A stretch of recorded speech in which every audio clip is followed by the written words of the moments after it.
our final hormone is thyroid hormone. And just like with growth hormone, how we covered it as 3 different parts, we're going to do the same with thyroid hormone. So thyroid hormone is another one controlled by the hypothalamus. Your hypothalamus stimulates your anterior pituitary to secrete TSH, which is thyroid stimulating hormone. That stimulates your thyroid gland to secrete TH, thyroid hormone. It does so for a few reasons. One is to maintain homeostasis. You also get more thyroid hormone in response to cold weather and as part of pregnancy. So the main idea of thyroid hormone is it controls your metabolic rate.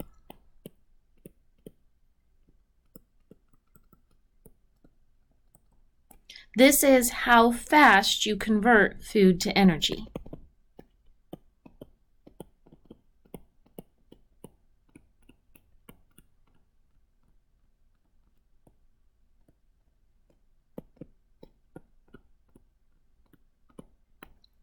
So the more thyroid hormone you have, the faster your metabolism. So the level of thyroid hormone does play a role in weight. You may have heard people sometimes talk about gaining weight because of slow thyroid. So the more thyroid hormone you have, the faster your metabolism, the more calories you burn.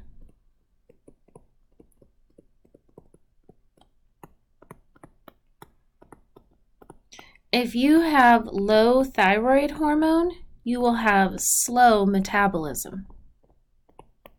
And so you won't burn very many calories.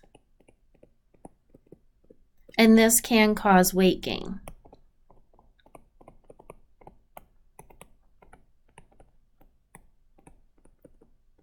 And having high thyroid hormone can cause weight loss. Okay, so thyroid hormone is all about energy, making ATP. So now let's look at the effects, how it does this. Thyroid hormone is going to go to your cells. Remember, cells make ATP, and they use their mitochondria to do so. Mitochondria have enzymes.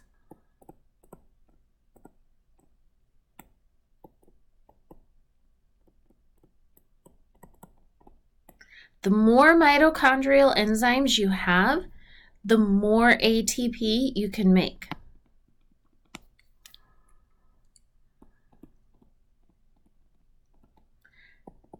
So thyroid hormone causes your cells to have more mitochondrial enzymes. It also goes to your neurons. Here's a picture of a neuron. If you think back to chapter 12, neurons have sodium-potassium pumps. Those pumps use ATP. Thyroid hormone makes your neurons have more sodium-potassium pumps. So the way thyroid hormone increases metabolism is it causes cells to have more mitochondrial enzymes.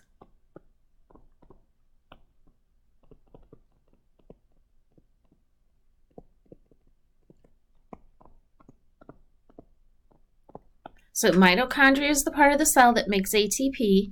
Enzymes are the workers in there that actually do it. The more enzymes you have, the more work you can do. So this means that cells make more ATP.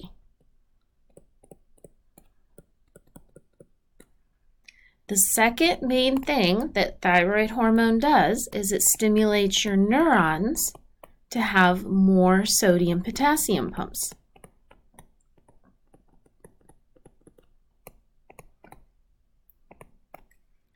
By having more sodium-potassium pumps, your neurons will then use more ATP. So here you are making more ATP and you are using more ATP. That is the increased metabolism.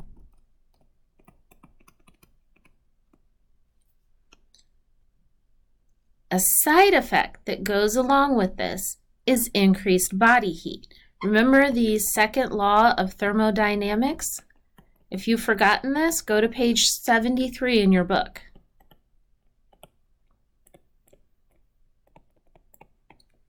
Whenever you convert energy, you get heat.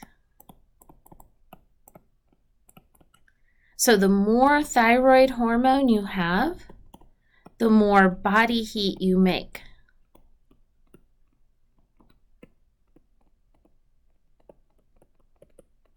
This is why cold weather is a stimulus for increasing your thyroid hormone, because thyroid hormone makes you produce more body heat and keeps you warm in cold weather. Another thing to notice here, enzymes and sodium-potassium pumps.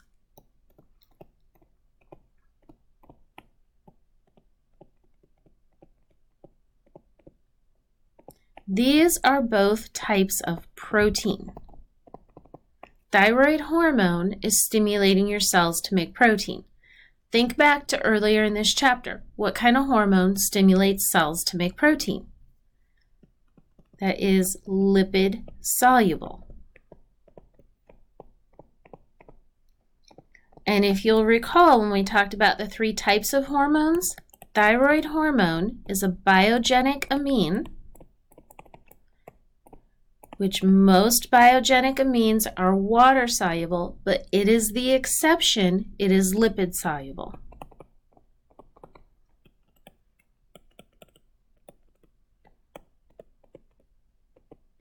So as we go through and look at the other effects of thyroid hormone here, remember that we're going to be stimulating cells to make proteins.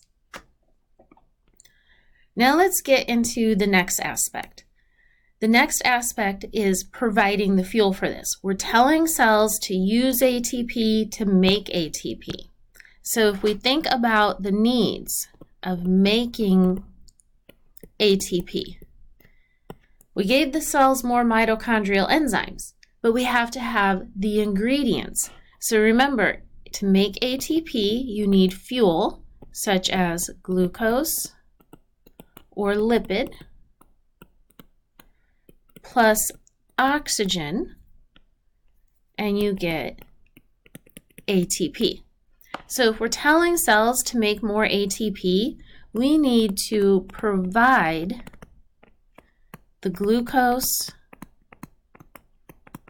lipid, and oxygen that cells will need to do that. So the next 2 parts here should be pretty familiar to you. We have the liver. What do you think the liver is going to do? Glycogenolysis. And that will put glucose into the blood. Here's adipose. It'll do lipolysis. And that will put lipid into the blood. So there's our fuels. Now we have the lungs and the heart. They are what's going to supply the additional oxygen to the blood. So your lungs will need to have bronchodilation.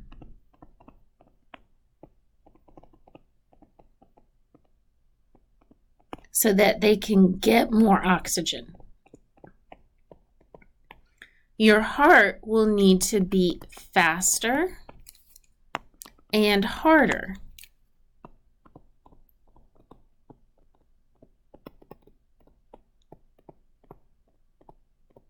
So that it can send more oxygen.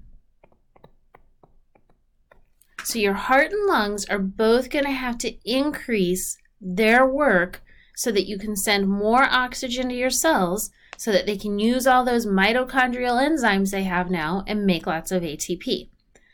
Think about this for a minute. This should sound familiar. Bronchodilation, heart beating faster and harder.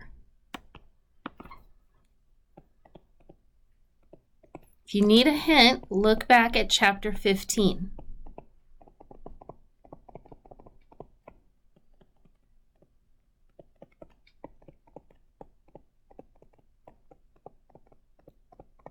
In fact, this was part of your Chapter 15 lab. If you have that handy, take a look at it. You have the answer there. This is what sympathetic stimulation does.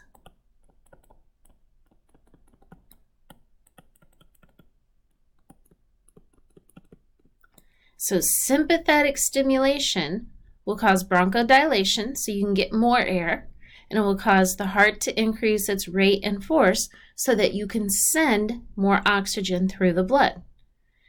Think back to what you know about sympathetic stimulation. We're going to have norepinephrine bind to beta receptors. So if you want to do this, you can either increase the norepinephrine or you can increase the beta receptors. Start putting pieces together here. You know that thyroid hormone is lipid soluble, so it's going to cause your cells to make protein.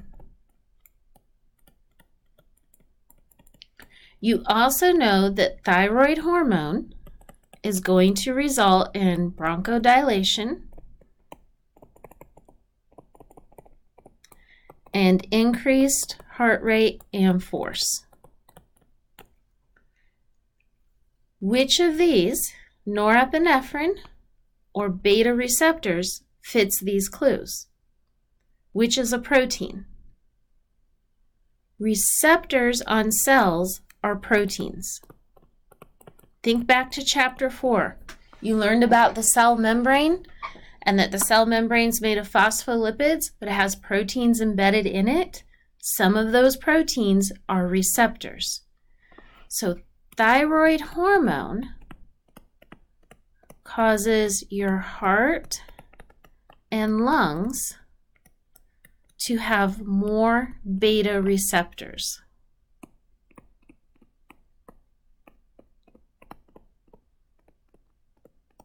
Having more beta receptors allows them to bind more norepinephrine.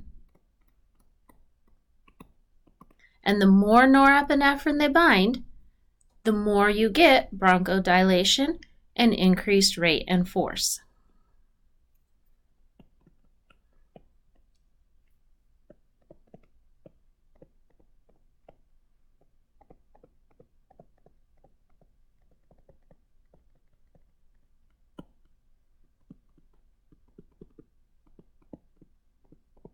So it's kind of a roundabout way here.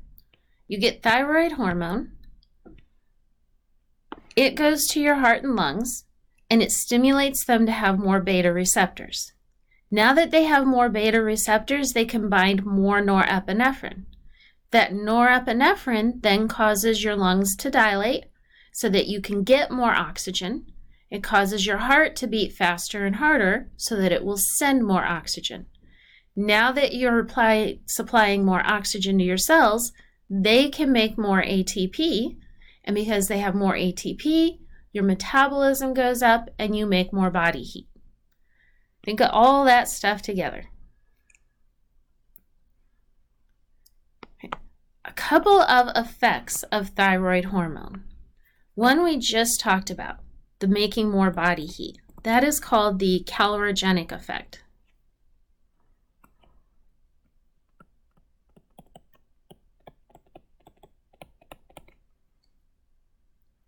This is the fact that you make more body heat.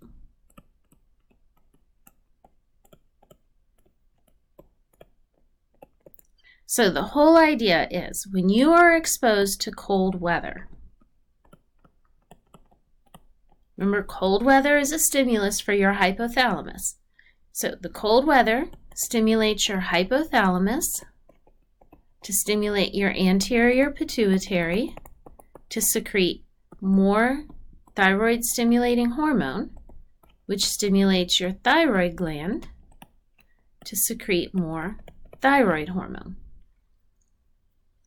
This extra thyroid hormone then increases your metabolism. And we know from the second law of thermodynamics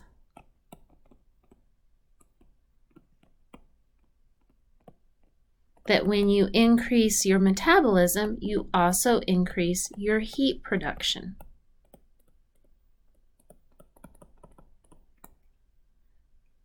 This then keeps you warm in cold weather.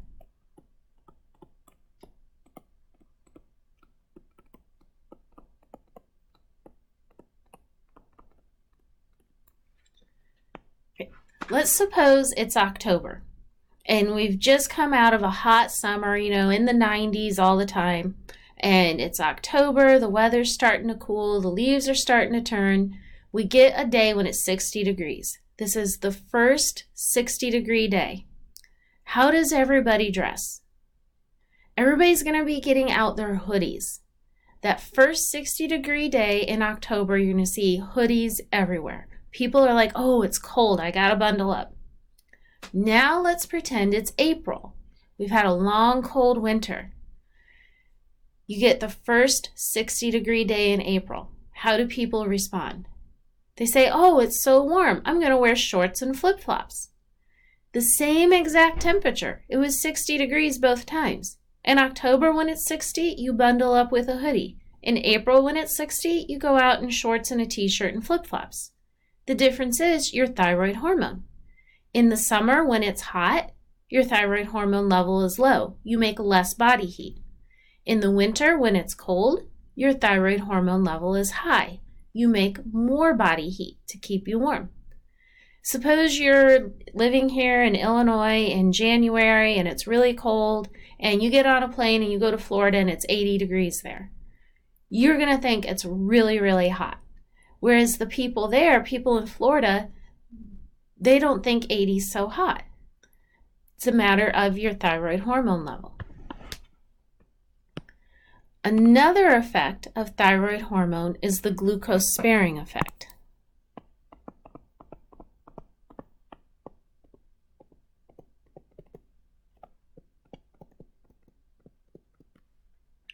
Remember we talked before when we were talking about insulin that neurons can only use glucose.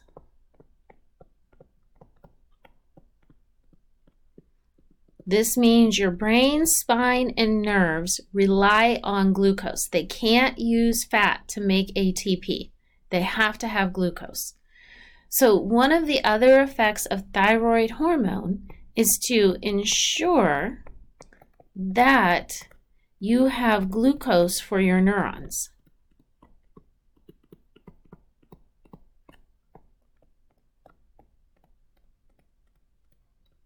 So you do this two ways. One way is to increase the blood glucose level. You did that with the glycogenolysis of your liver.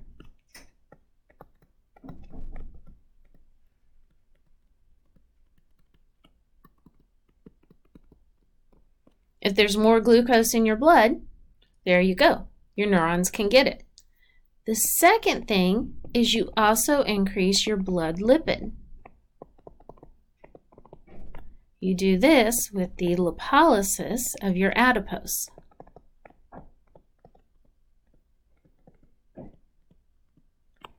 If there's more lipid, then other cells will take the lipid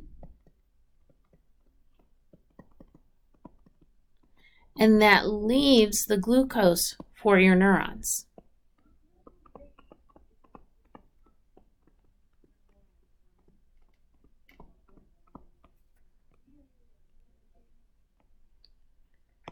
Just like with growth hormone, how you could have problems of too much or not enough, you get the same thing with thyroid hormone. You can have hypothyroidism,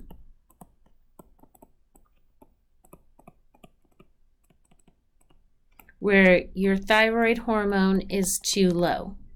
So think about the symptoms here. Intolerance to cold. Well, yeah, thyroid hormone is what stimulates your metabolism and gives you body heat. So if you have hypothyroidism, you're going to feel cold all the time. You might have weight gain because your metabolism is slowed down. You're going to feel tired all the time. You're going to have fatigue because your cells just can't make enough ATP if your thyroid hormone is too low. So People who have hypothyroidism are probably cold and tired all the time and gaining weight. The other end here, you can have hyperthyroidism.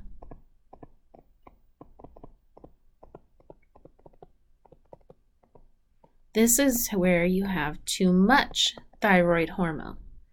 So now you're going to feel hot all the time. Because of that second law of thermodynamics, you're making way too much body heat. You can also experience weight loss. And you're going to be too energetic, kind of jittery. The inability to sit still because you just have too much energy going on here.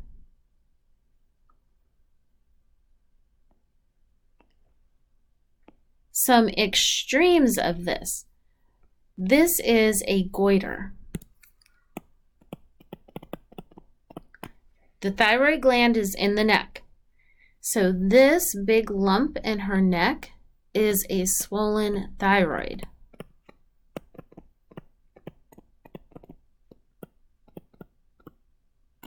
This is due to a lack of iodine in the diet.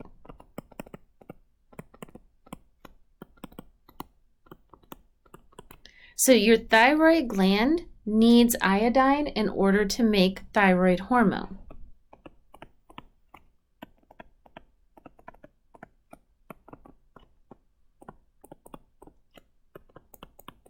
So if you lack iodine in the diet, then you can't make thyroid hormone. So you get this cycle. Remember, you have your hypothalamus. It stimulates your anterior pituitary, which secretes THS, thyroid stimulating hormone, which stimulates your thyroid to make thyroid hormone. You have negative feedback.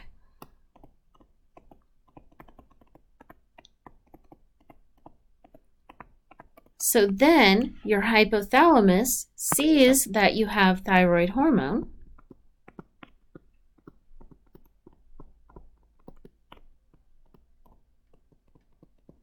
and then it stops doing this. So it will lay off on the stimulation.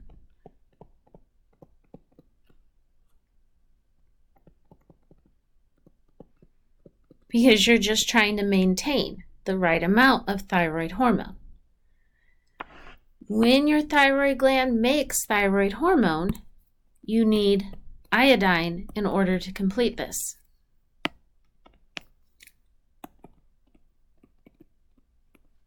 If you lack iodine, so if there is no iodine in the diet,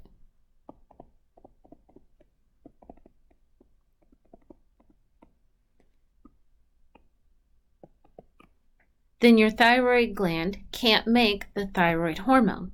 So there's no thyroid hormone. So your hypothalamus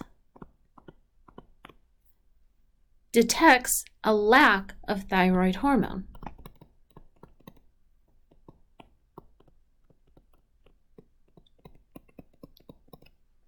So then your hypothalamus is like, what's going on here? We need some thyroid hormone.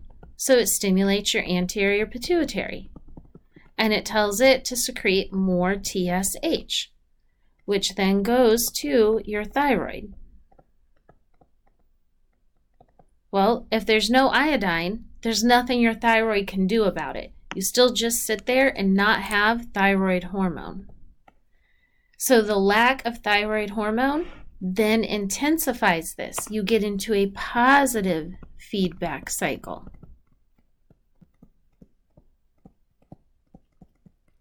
Where then the hypothalamus again stimulates the anterior pituitary to secrete more TSH, which stimulates your thyroid. But if there's no iodine, still no thyroid hormone. So now your hypothalamus is like, what's going on? I told you to make some thyroid hormone. So it stimulates again, which then sends more TSH. All this TSH is what makes the thyroid enlarge. So it's this in vain effort to get the thyroid gland to make more thyroid hormone by having ever increasing levels of thyroid stimulating hormone. But if there's no iodine, you're not going to get the thyroid hormone. And that's how you end up with a goiter. So when scientists figured this out, came up with this plan to put iodine in salt. That's why we have iodized salt. Since we've started having iodized salt, goiters became very rare. But this is why it's important to buy iodized salt. So when you're at the grocery store and you're looking at the salt and picking which one you should buy, get the iodized. It is possible to buy plain salt. You can buy plain salt. But if you do, you might end up with a goiter. One more extreme is Graves' disease.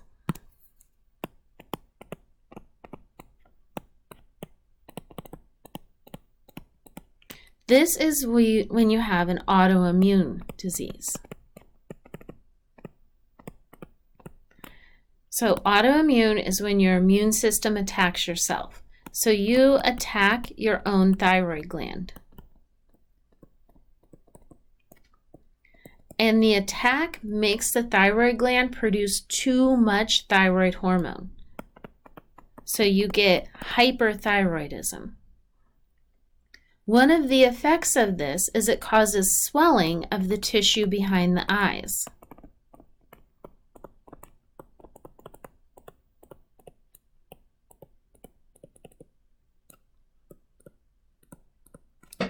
And this causes the eyes to bulge out in a condition called exophthalmosis.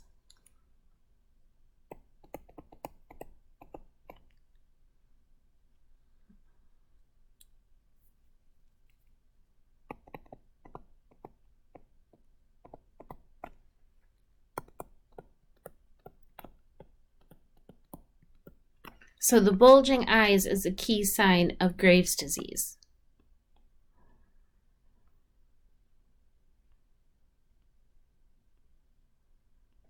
So here you go.